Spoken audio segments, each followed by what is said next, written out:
Good evening and welcome to Copperfield's Books virtual event with Dr. Sarah Kucera. My name is Jamie Madsen and I'm the Marketing and Events Coordinator here at Copperfield's Books, and I will also be your host for the evening. Copperfield's Books has been committed to literature, education, and creating community together since our founding in 1981. Thank you for joining us in this virtual event community to keep us all feeling connected even though we might be separated again. As COVID-19 continues to endanger the future of independent bookstores like us, you can show your support for Copperfields and help keep us alive by purchasing a book through our online store. We thank you for your continued support. I'm also thrilled to announce that all 9 of our stores are still open for inside service and curbside pickup every day from 10 a.m. to 5 p.m. So just a couple of housekeeping items before I introduce tonight's author. We will be using the chat box to provide links to view upcoming Copperfield's events, links to purchase Sarah's book as well as her audiobook, links to her websites for more information, and will also include my contact details for post-event information and follow-up. Additionally, the Q&A box will be your go-to tonight with any questions or comments for Sarah. The format will feature 30 to 45 minutes of speaking and will be followed by a live Q&A. If you look at the bottom of your Zoom screen, you will see an icon that says Q&A. Please submit your questions here rather than replying to my post in the chat box, as this will be much more convenient for the Q&A portion. And without further ado, I'm excited to introduce tonight's author, Sarah Kucera. Sarah has been championing healthy practices professionally for over a decade and personally for her whole life. A licensed chiropractor, a certified Ayurvedic practitioner, a registered yoga teacher and yoga therapist, and entrepreneur. She is the founder of Sage, a healing arts center and herbal apothecary in Kansas City, Missouri. At Sage, she combines these methods to help people discover well-being. Tonight, she is here with us to discuss her title, The Ayurvedic Self-Care Handbook, Holistic Healing Rituals for Every Day and Season. I'm so excited to have her here with us tonight and can't wait to pick her brain on all things self-care. And with that, I'm excited to hand it over to you, Sarah. Thank you, Jamie. So the first thing I just want to kind of reiterate what Jamie had to say about independent bookstores. And I think that we all know that in this, like with the pandemic, and it's great to support anything small business and local as it is, but it's especially great right now for us to really be showing support for our local and independent bookstores. So if there's a book you want, whether it's my book, something else, I think it'd be really great if you could show support for them. So tonight, I'd like to tell you first just a little bit about myself. I want to tell you a bit about Ayurveda.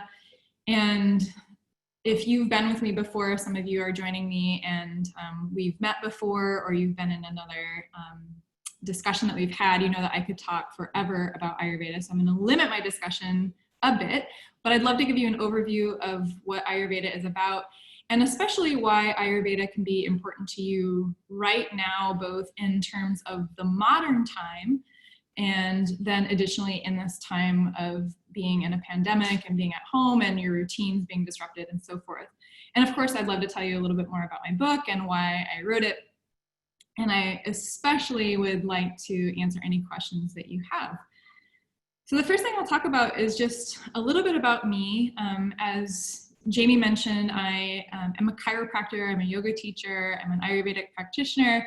And all of these things came together for me, not necessarily in that, well, kind of in that order, not necessarily in that order, in a way that I found very complementary to one another. And it made sense to me that all of these practices be blended in a center, which is where my home is, in Kansas City, Missouri, which is where I am now. I'm in the downtown in the Arts District. And I have a business called Sage, and Sage offers at its core things that are from the Ayurvedic perspective, Ayurvedic foundation, but we have chiropractic care, we have massage therapy, we have Ayurvedic therapies, we have an esthetician who also operates with the idea of holistic skincare, incorporating Ayurveda into her treatments as well, and we have yoga. and we have a fairly large retail space, which has been impacted a little bit by what's happening currently. So we are open, and we'd love to have you visit for anything that you might need. But these things came together for me. I first and foremost began my undergraduate degree is exercise science. Health was really something I've always been interested in, and especially movement and the way our bodies move and kind of seeing and analyzing bodies. And upon graduating with a degree in exercise physiology, and not really finding necessarily exactly the work that I wanted to do, I knew I wanted to do something a little bit more, I went on to chiropractic college. And in the meantime, I had begun studying yoga. And the reason why all of this is pertinent is that if you know anything about chiropractic care, or the schooling specifically that chiropractors go to, it is a lot like medical school in that we have a lot of basic sciences, we have a lot of clinical sciences, and to pass board exams, we have to do things like ear exams, eye exams, we even have to do pelvic exams. So these are things that you don't typically go to your chiropractic for, but because we're considered portal of entry, these are all things that we have to know and understand. And because I had already been studying yoga and had been a student of yoga for quite a while before entering chiropractic college, I could really easily see right away how these two practices were complementary to one another. In that so far that like a lot of times I could see how I could embody what my professors were teaching me so much more because I was a student of yoga. And so I knew right away that I wanted to blend these practices together when I graduated. And maybe fortunate for me that I wasn't finding anyone who was doing that. And so it was really my job to figure out what is this path that I can carve out for myself that really merges these practices together. So the reason why I give you that backstory is because that is actually how I came to Ayurveda. Ayurveda is considered to be the sister science of yoga. And though they are sister sciences, many people will talk about how they're not really meant to be separate, but at the same time, the practices are not necessarily the same. So if you look at the diet, like a yogic diet, for example, which is very light, it can be very drying. It has qualities that we would not recommend for everyone from an Ayurvedic standpoint. So they also could, these two practices could be separate from one another because they are not exactly the same. But you could also think of it as yoga as being the practice of the mind, though in the West we think of yoga as the shapes that we make with our body. But if you learn a little bit more about yoga, we are doing these things with our body to draw awareness to something that's much more easier to control, our external body, so that we can learn how to be more self-aware and to be more in control of things like even just the observation of our thoughts. And Ayurveda as the sister science is really more about the body in the sense that it's a medical practice, it's a medical system, and it's meant to really take care of both the physical body and the mind, whereas yoga would first put the mind and then in the process works with the body. So they actually fit together quite well. And in studying everything that I knew from chiropractic college, Ayurveda became a very good bridge between what I had learned as a yoga student and as a yoga teacher and as a chiropractor, because I had learned about all of these different health conditions that I wouldn't necessarily treat with chiropractic care. Maybe there were cases where yoga would work really great and maybe even better than chiropractic care. But what Ayurveda afforded me was this idea of how can I help people with some of these more visceral conditions, things that they're dealing with more systemically that don't really have to do with the musculoskeletal system. And how can they do that in a way that, and I'm going to use air quotes, in a way that is natural. And I put that in quotes because natural today sort of implies just the absence of pharmaceuticals. And what Ayurveda really stands for is natural from the standpoint of nature. So Ayurveda is, it's a very old practice, considered to be like the first text at least 5,000 years ago. I feel like in 1,000 years we'll be saying 5,000 years ago, because it's almost like a programmed way to describe Ayurveda. This very ancient practice. And the way it came to be is that people were observing what animals were doing in nature, what they were doing at different times of the year, what they were eating, how were they moving, were they hibernating.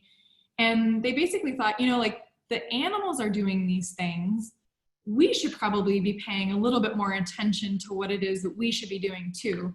And I would argue that probably 5,000 years ago, our instincts probably came more from nature than they do today.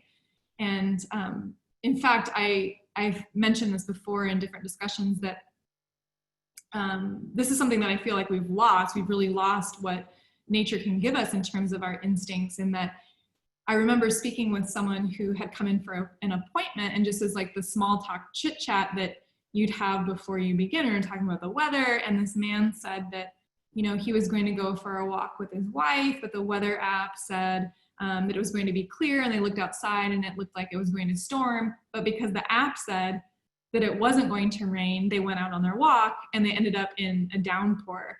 So we've lost this connection. And this is really what Ayurveda is about, is like the way that we interact with nature. And this is because we are nature. Ayurveda is about us living in harmony with nature, taking cues from nature, changing our practices by the season, changing our practices according to what our days are like, to how we feel. And so when we say natural medicine, it's really not just about the absence of a pharmaceutical. In fact, though we don't use like drugs in that regard, we do a lot of herbal therapies, and of course that's more like plant medicine. And plant medicine is a little bit different than the way that we might use a prescription from an MD or a DO and whatnot. So Ayurveda, being a system that is based in nature, considers us to be a part of nature, tells us a lot about ourselves. And it is both in the way that we think of nature as being in our surrounding, but how does it exist within us? So when I talk about Ayurveda as a practice, as returning to nature or living in harmony with nature, it's really about not just our external nature, but our internal nature as well. It is about how do we live as our truest self, as our, in accordance or in alignment with our true nature. And we know that like my true nature is not the same as your true nature, which is not the same as someone else's true nature, that we might have the same organs, we might have the same like physical body in a very broad sense, but there are things about us that make us very unique, whether it's our physical appearance, even just like the way we speak, our mannerisms, the things that we're interested in. So we're all very, very different. And one thing that Ayurveda does very, very well is it talks about us as individuals. So though we have this big system of medicine that comes from nature, it's really about us living as our truest selves. And what do I need to feel my best and to be as healthy as I can be, which may be different than someone else. So we get from this, this concept, and in fact, one of the founding principles within Ayurveda we call the Macrocosm, Microcosm, Continuum, which is really just to say that everything that is outside of us is also inside. And when we do something in our external environment or that affects our internal environment, it affects us internally as well. And that the reverse is true, that our actions also impact the things around us. And I mentioned this principle because one of the first ways that Ayurveda mentions we can become sick has to do with us going against nature. Now, this could mean wearing a heavy coat. I'm in the Midwest where it's very hot and humid. So if I went outside in a winter coat, which is crazy, right? But again, it's like something that it just happens naturally. Like we know it's hot out, we're not going to dress in that way. Just like I'm not going to wear what I'm wearing right now in the winter season. But those are very superficial actions, and we can actually go a little bit deeper and talk about the things that we should eat, the different practices that we might do every morning or every night that really have to do with what our environment is like. So the first way that Ayurveda says that we can become sick has to do with us going against nature. Not respecting what nature says in terms of, it's dark, go to bed, it's light, get up, when our peak digestive cycle is, and whatnot. So that is one thing that is really emphasized within this practice. Now, the other way, there are other ways that we can become sick, but one of the other ways that I want to mention, which helps kind of segue into some of the more, the bigger highlights within Ayurveda, is that it's going against our own intellect. And just to give a quick example of this, it might mean that, you know, like, I know that I shouldn't stay up late, but I'm going to do it anyway. Or I know I shouldn't have ice cream before I go to bed, but I think I'm going to do it anyway. And those are pretty benign examples, but when we do these things repeatedly, whether it's going against nature, like eating a salad in the winter when it's definitely not natural here in the Midwest, or having like a hot, spicy, thick soup in the summer, also not natural for us in the Midwest, that if I do that repeatedly, I can become sick. And we refer to this basically as an imbalance, the accumulation of something, or the accumulation as a quality, or something that might be like an accumulation of heat, an accumulation of cold, accumulation of hot, dry, all of these different things that we actually call in Ayurveda, we call them Gunas, and they're basically just descriptor terms. These descriptors exist to describe nature. And nature is comprised of, we say it's comprised of 5 elements. And if you don't know anything about Ayurveda, which comes from India, you may know something about like Chinese medicine or acupuncture, which also uses some similar concepts. And it's actually thought that Chinese medicine and acupuncture was born from the Ayurvedic system. So you see some similarities. So there are also elements in Chinese medicine, and there are elements in Ayurveda. And our elements there are 5, which we call space or ether, air, fire, water, and earth. And this is what nature is made of. And we established earlier, like, we are nature, and I think you would agree. So that means that we are also made of ether, air, fire, water, and earth. And essentially, the way that those elements are expressed in us is what makes us unique, and what gives us our unique needs, our unique characteristics, our unique appearance, and so forth. So in talking about what can make us sick, it can be an accumulation, of course, like the easy example is to say of fire. We're in the fire season of summer. So if I go outside and have a spicy soup in the peak heat of the day, it's likely that I'm not going to feel well. If I do that repeatedly, I absolutely won't feel well. So becoming sick, though we talk about it going against nature, going against our intellect, does start to be whittled down to something a little bit more specific, which has to do with the elements, or has to do with these specific qualities. It's also important to note that though we have all of these elements within us, we have different expressions of them. We have sort of different amounts of them. We have to have all of them because it is said that these are things that represent our organ systems, different functions within the body, basically the things that keep us going, right? That one of the elements represents blood, one represents our nervous system, our skin, our eyes, our immune system. So through the 5 different elements, we get all of the things that are happening within us that make us basically like the human form. So we have all of the elements. And if you think about nature having all the elements, maybe you could think about our varying expression as something similar to the varying expression of the elements in plants. And my favorite examples to use to kind of get this point across have to do with, like, if you were to see an aloe plant.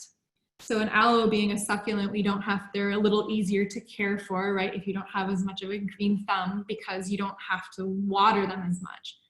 And perhaps one of the reasons you don't have to water them as much is because they actually have like the watery gelatinous substance within it, right? They already have water within them, so they don't need as much water.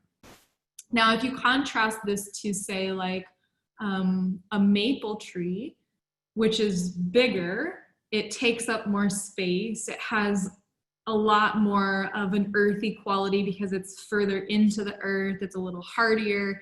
And though we could have like maple syrup, we don't have the same watery substance that comes from it. And a maple tree would require more water for survival. Now, an aloe plant and a tree both require sun, they both require space, but they require different amounts. So basically, we're the same way. So in a way, Ayurveda is posing the question, like, are you, in a way they're saying, like, what plant are you? But essentially, like, are you a fiery person? Are you an airy person, a spacey person, a watery person, an earthy person? And those terms actually refer to something that we call our dosha. And I would say in a quick search, if you were to look up Ayurveda, most of the things that you research would, at the forefront of that would be the word dosha.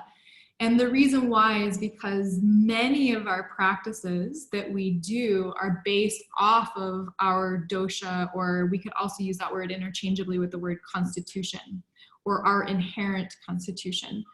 So if I'm a fiery person, I might require a diet that is different than someone who has more air element. And remember, we all have fire and air, but maybe I'm more fiery than someone else is airy.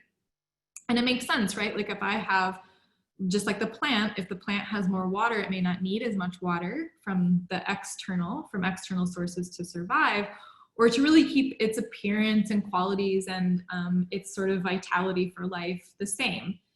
So these doshas are called vata, pitta, and kapha.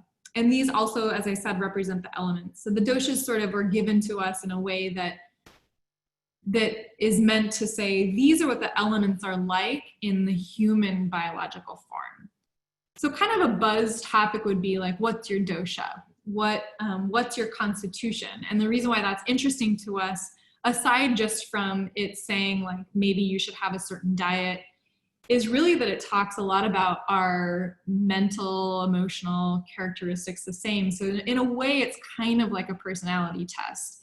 And I know that people kind of get excited learning about like the Enneagram or human design or even like Myers-Briggs. And it's not the same, right? Because Ayurveda extends far beyond just the psychological form, but it's similar in that approach. So if you can imagine those systems being a medical system and not just saying like you're an introvert or you're an extrovert, but saying like, hey, you're kind of an extrovert, which also means that maybe you're going to need more grounding practices. Or you're a little bit of an introvert, so maybe you're going to need a little bit more fire under you to get yourself going. So that, like, in like the briefest of ways is probably like the straightest shot to saying what a dosha is. So we use this idea to work with people in terms of saying you have X health condition, or you come in with, as an Ayurvedic practitioner, so I might have someone come to me just because they want to learn their dosha, because their dosha tells them more about themselves. And then once we've established what that is, whether that's just through questions, through inquiry, through taking a pulse, through what I've observed, then they might want to learn more about the practices that can keep them healthy. Someone may come in with an actual specific thing that they may say, I'm having trouble sleeping, or I have digestive problems, or I have psoriasis, or I was diagnosed with X condition. And these are all things that Ayurveda works with. So though its strong suit is really in preventive medicine, in the sense that, we take this sort of assessment and say, these are your qualities, and your qualities mean that maybe you like goals, maybe you are creative, and that relates to the sort of lifestyle you should live. It also can treat conditions, and treatment comes through things like herbal therapies, lifestyle modifications, dietary changes, yoga practices, breathing practices, so many things, which actually brings us to my book. So my book, the Ayurvedic Self-Care Handbook, the idea kind of was born from me observing what was happening with the people that I was seeing in my practice. And what was happening is that I would have people coming in that seemed, like they were pretty much living like the healthiest lifestyle. And I sometimes say that I live in this bubble, right, where people really are self-aware, they take care of themselves, they're really invested in their health. So imagine this is the type of person I'm seeing, but they weren't feeling well. And what I was observing most is that they were having these diets that we would consider by our Western wellness and fitness and nutrition and health standpoint as being like great. And maybe even from an Ayurvedic standpoint, they were great. But what seemed to really be missing in their lives was some kind of routine, something that was really anchoring them. And I think that this comes from, I said I wanted to tell you how Ayurveda can fit into our modern life, because how would a practice that's 5,000 years old be relevant today? Well, it's relevant because we still have nature, but it's relevant because its emphasis is really about how we carry out our day. And technology is wonderful, and like, thank God for technology for tonight, right? Because I can connect to you from my home in the Midwest while you're on the West Coast, and I don't know where all of you are, but I can connect to all of you. And so it's wonderful, but that's also a downside, right? Because not only can I connect to you now from anywhere, but that means that I can connect to you now from anywhere, anytime, for any purpose, which could be pleasure, could be work, which makes it really hard to shut off. So what I was witnessing in my patients is that they were doing that, right? Like, they were doing the healthy things. They were exercising, they were eating well. They may have even been doing some Ayurvedic practices like dry brushing, oiling their body before they shower. Maybe they were putting oil in their nose, which is called nasya. But the problem is that they were so sporadic.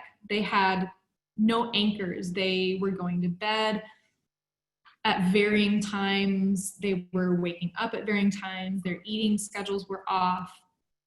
They just basically didn't have the when. They had like the what, but they didn't have the when. And so I really thought, we really need to get, like, herbs are exciting, right? Giving someone a food list is kind of exciting because they can kind of see what things are going to aggravate them. But those weren't the things that people needed. They really needed what Ayurveda is so good at telling us about, which is it's the daily practices. And we call this dinacharya, which means daily routine. And it's not just daily routine. Ayurveda also has ratracharya, which is our nightly routine. And we have ritucharya, which is our seasonal routine. And essentially, if we abide by these different components, we can maintain health instead of having to backpedal once we don't feel well. So I actually did at first kind of a little self-experiment, as one would, and thought, I'm not even doing these things. I'm eating an Ayurvedic diet or I'm exercising, but things could be improved. And so I did like a little photo journal of myself to see, like, would my appearance change if I started to go to bed at the same time? And it did. And it wasn't that I was getting more sleep. And I would say, in fact, my quality of sleep didn't change, but what changed was the container that I put my life into. So I really felt like this is a huge piece that's missing from us, and missing from literature, missing from wellness recommendations. And it's drug-free, right? It's side effect free. It's also herb-free. I don't have to tell someone to take an herb. They don't have to choke it down in a powdered form. It's basically just modifying your life. And so that essentially is the premise behind the book.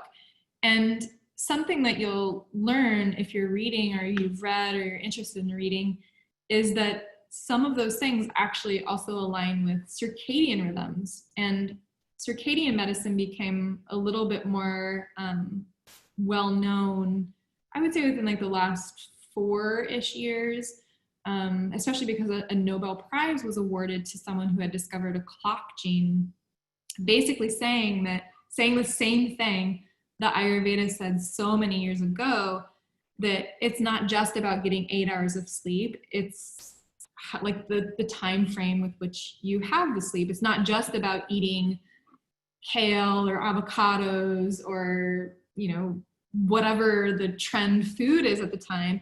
It's about eating it when your body can digest it and eating it in a way that is very mindful at the same time. So that's essentially what the Ayurvedic Self-Care Handbook is about. It's basically a self-care guide for that is also honoring the idea that we live in a very fast-paced, kind of a push, go, go society. And then it's not going to be easy to just say, like, I'm going to drop everything and do an hour workout and prepare my meals every day, which is wonderful. And I have suggestions for that in the book too. But it might just be tweaking timing of things, which I feel is very important. So I just want to add one more thing to this before we maybe entertain some questions. And that's really why this is important now. Because, again, what a blessing. We can shut our cities down, we can shelter in place, but we can still connect with people, whether it's in this way, through text messaging, through phones, FaceTime, all of these things. We can shop online, which is great, but again, we can do it at any time of day. And so what's missing from us is that like ability to sort of have like our transitions to say, like, I was asleep and now I'm awake and now my day is going to begin. And now it's the middle of my day when I eat my lunch, and now it's toward the end of my day, and now I'm finishing my day, and now it's nighttime, because we can access anything at any time. And so these kinds of practices become very important because we can design our entire day around these principles, not just to help us digest food better, but also to help us focus better. Like, we have a time of day when we're more creative. We have a time of day when we can focus better. And if you can implement these things into your life, why wouldn't you, right? Because if you're trying to focus, just as an example, and maybe this hits home to some of you, that our prime time for mental focus and any kind of stamina, if we would expect to have any kind of endurance with mental acuity, would really be technically between the hours of 10 and 2, 10 a.m. and 2 p.m. And I would also extend that to say that in the morning time between 6 a.m. and 10 a.m., we also have a lot of that kind of focus and endurance. It's a little easier for us to sit at that time and work on like a problem or something that might require more attention. But once 2 o'clock hits around, we start to go a little loopy. And that really has to do, like Ayurveda explains it in terms of what happens physiologically. Circadian medicine talks about that in terms of what happens internally as well too. So if you have the ability to plan your day in that way, why wouldn't you? You know, if you are trying to do the hardest work of the day at 2 and you're constantly getting frustrated because it won't work, it's because you're going against nature. You're going against your own nature, and you're going against the external nature as well. So these things, it's such a vast, Ayurveda is such a vast system that one person might choose to incorporate it into their life because they want to have better skin, and someone else might incorporate it into their life because they want to reduce anxiety, or they want to be more effective in their work, or to have better sleep. So there's really, I mean, I have to say, like, there's really something for everyone. It just depends on the level of involvement that you want to get into. So I think, like, I could go on and on and on and on forever. But if there's any questions at all, or any, you know, like if there's any specific topics that you want me to kind of chat about, anything you can think of. That was awesome. I mean, to be selfish, I would love you to just keep talking, but we do have some questions. Mm-hmm. Maybe we can get to a few of those, and if we have time, you know, you can go back or even do a reading. It's, you know, we'll see where it takes us. Mm-hmm. So Kathy is wondering, do you actually transition to seasonal routine on the first day of each season? Mm-hmm. Okay, so this is a really good question, because, and it's a great question for many reasons, because most places now, and I can only speak to like the time that I've been alive, but seasons seem to be different now, right? Like when I was growing up, and I grew up in Iowa, and I'm not so far from my hometown now, even though I'm in Missouri. But seasons are different. Like I would say there was more distinction between the beginning of a season and the end of a season. And it seemed like there was a transitional point, right? And this is something that Ayurveda talks about, in that most seasons have, and also I should say, we're not talking just about our 4 seasons that we would talk about in our area of the world, but the different seasons that every place experiences. And I also should add at this point too, that it may not be seasons like seasonal weather patterns, it may be even seasons of life.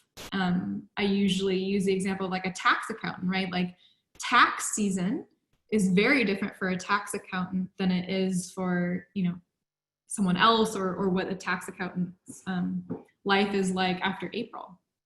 So seasons normally have a transitional period that lasts about 2 weeks. And I do think that our weather patterns have shifted, and that 2 weeks is actually much longer now. So typically traditionally what happens is that around the solstice, around the equinox, you would have this sort of a slow merge into the change in seasons, and in part by a seasonal cleanse. And I feel like the word cleanse is a very loaded word, or a loaded term, because when we use the word cleanse, it's really about like resetting your system, either to receive medicine to help with some sort of condition that you might have, or to reset your system to get ready for the season. So it's not to say like, well, it's it's whatever date it is, and tomorrow I'll stop having arugula today, and tomorrow I'm going to have sweet potatoes. It's not so cut and dry, because also Ayurveda suggests slow changes to have like a merge in our practices. So it really is about covering like this 2-week period. And seasonal cleanses involve often a mono diet of khichdi. And khichdi is an Ayurvedic food that is said to be the most nourishing and like best food that we could eat in terms of giving us what we need for sustenance, but it's also easy for us to process. And that food would be something that you would eat sort of in that transitional period as you're changing your practices. So that's kind of, I hope that answers your question. It's definitely not like like you turn the page of your, tear off the day of the calendar and you switch practices at all. Whoops, I was on mute. Okay, Kathy has a second question about, she's wondering if your book explains the different routines, seasonal, and I think you said evening, that's what her question, for each dosa. Yep, absolutely. So I have a section that is dedicated to daily routine, and daily routine mostly covers our morning. In the morning, we do things like use a tongue cleaner, we use a dry brush to not just like exfoliate our skin, but help with lymphatic flow and circulation, and also to prepare our body to apply oil, which is a common practice in Ayurveda too. Whether it's an herbal oil or a base oil that you use before you shower. So those kinds of practices in the morning, those daily routines also extend, in my book, I extend a little bit further out, so you kind of understand that like lunch, for example, should be your biggest meal because our digestive system is at its peak. So the foods that we might have difficulty digesting, if it's your favorite food, you should have it around the noon hour because it's easier. So dinacharya, daily routine, is usually morning routine, and extends a little bit further out in my book. And then I also have a section that's dedicated to nighttime, and then also seasonal as well for each season, because we'll have like different seasonal practices. Like I was mentioning, the oil that you use on your skin, oil can be cooling, it could be heating. So like this time of year, I don't really know a lot of people that use mustard seed oil, but it's like when I think of like heating oils, mustard seed oil is very heating, whereas coconut is cooling. So this is the time of year that we would use coconut. So the book absolutely explains all of those things. That's awesome. Another question, and also a comment. This person says, "Hi, it has been fascinating to hear you share about Ayurveda. Could you tell us more about your morning rituals? Are those rituals different from person to person, or some of them can be the same?" Mm-hmm. Okay, so this is sort of like a 3-part answer. There are 3 ways to look at this, we could say. There are practices, and they're kind of like rules, but I don't want to call them rules, so we could call them guidelines, recommendations that really are fit for everyone. And those are things, so let me even just like to step away from morning for a second and just say that the majority of us shouldn't be having anything that has ice in it. And that's like across the board. Even if you feel like you're someone that has a lot of fire, ice is not recommended for anyone. Across the board, it's recommended that we sit and eat. It's recommended that our biggest meal is lunch. So we have things like that that apply to our daily routines. And again, like with our morning routine, so I can't think of many people that I would say, I don't want you to clean your tongue. I want everyone to use a tongue cleaner in the morning. So morning rituals can vary in the sense that maybe I'm practicing it for my constitution, for my dosha. So if I'm a fiery person, maybe I will always be using one of those more cooling oils, but I'm still oiling every day, right? The only time that would shift, so it would actually shift in 2 circumstances. It would be based off of the season, or it would be based off of any imbalance that you have. So I might choose not to oil my skin if I'm in a very, very, very humid environment where the humidity can't take on any extra moisture from my skin, like it can't take anything else into the air. That oil would feel like it's suffocating me. So there are some of it, the sort of the curse of Ayurveda is that you always get this answer that, and this is classic, I would say anyone that's been through any kind of form of Ayurveda training is, I could accurately answer any question you ask with "it depends." So the rituals, are they same from person to person? It depends, because are you talking about some of the things that like using a tongue cleaner? Yes. Oiling? No, not the same. And that depends on your constitution and also the season. I'll also just because you asked specifically about morning rituals, I've said a few of them. I would say for most people starting the day with like, well, the first thing you want to do is clean your tongue. And I keep doing this when I say clean your tongue, because I would recommend using a tongue cleaner that's actually used for that purpose. And it's a U-shaped piece of, maybe it's stainless steel, maybe it's copper. There's different materials that it could be made from. And the reason why that is beneficial is you can actually see what you're cleaning off rather than just using your toothbrush, which also would have toothpaste and whatnot. And that's actually, we can't really get into that because that's a long talk about it. It tells you what's happening in your body. So that's something that I would recommend everyone does, we should do first thing in the morning. I would also recommend that we take like, even if it's just a cup of water that's maybe this big, that you drink either warm water, room temperature water first thing in the morning so that your digestive system starts to move, and we should all have a healthy bowel movement first thing in the morning. And then everything else kind of depends on the person. So you might use a dry brush, you might do daily oiling, maybe you have a meditation practice in the morning. So a lot of the rest of that, there are things that I would say are good for everyone, but they would vary from person to person at that point. Great. That's funny. We had another question about whether brushing is the same as scraping. So you already got to that. She thanks you again. I'm telling you, get a tongue cleaner and it will change your life.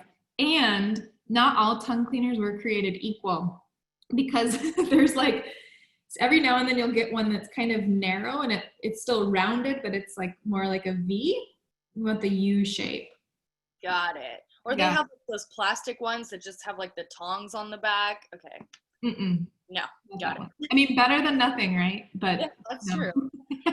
True. Okay, so another question. can you recommend any practices or suggestions for detaching from technology while at home? Mm-hmm. Well, shut it off. Right?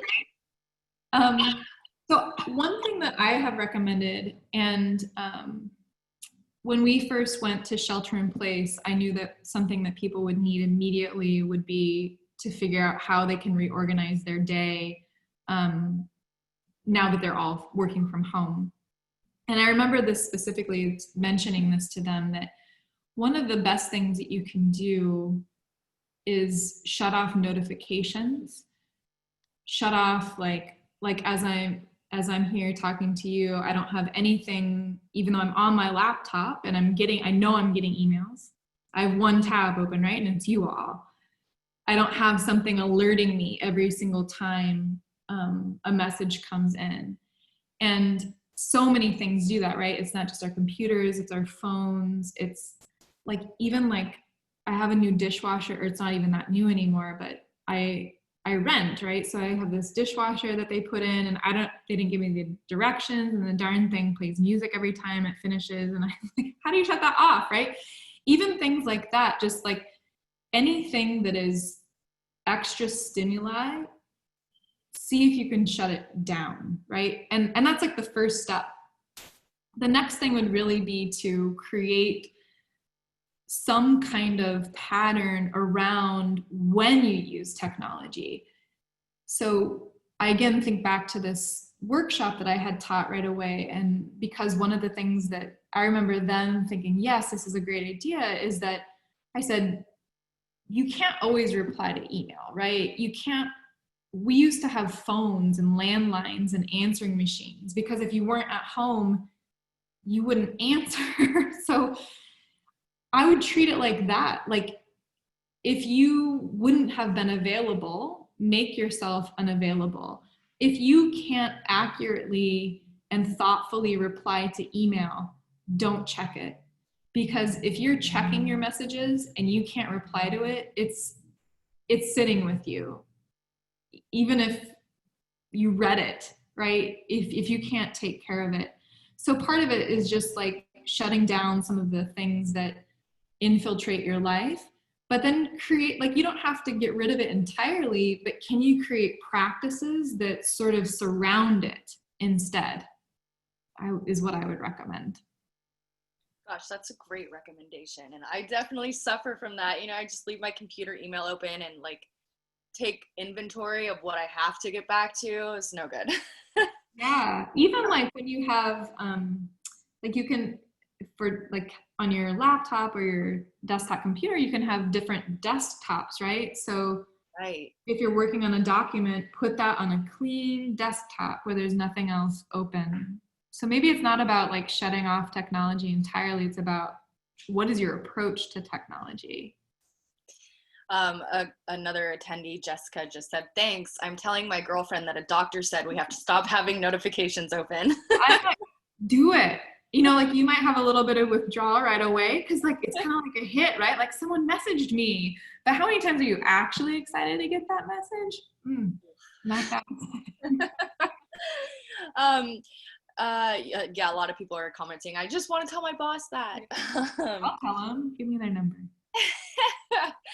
Another question is, actually, we have a couple questions like this. Do you have any recommendations for which tongue cleaner to buy?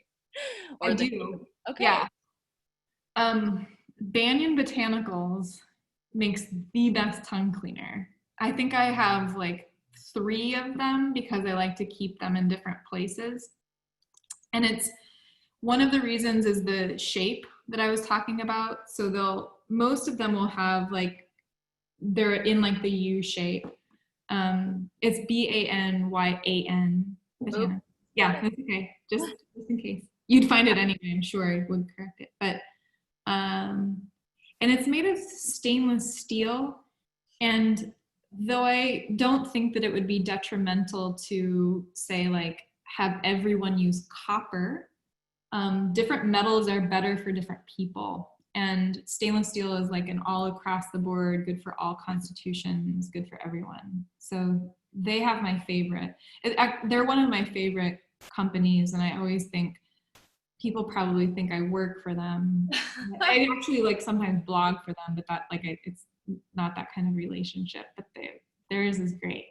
Oh, they should have a referral network for you, like a kickback, maybe 10%. Yeah. Get your tongue cleaners.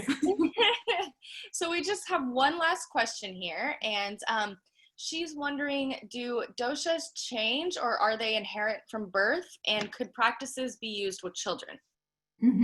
Okay.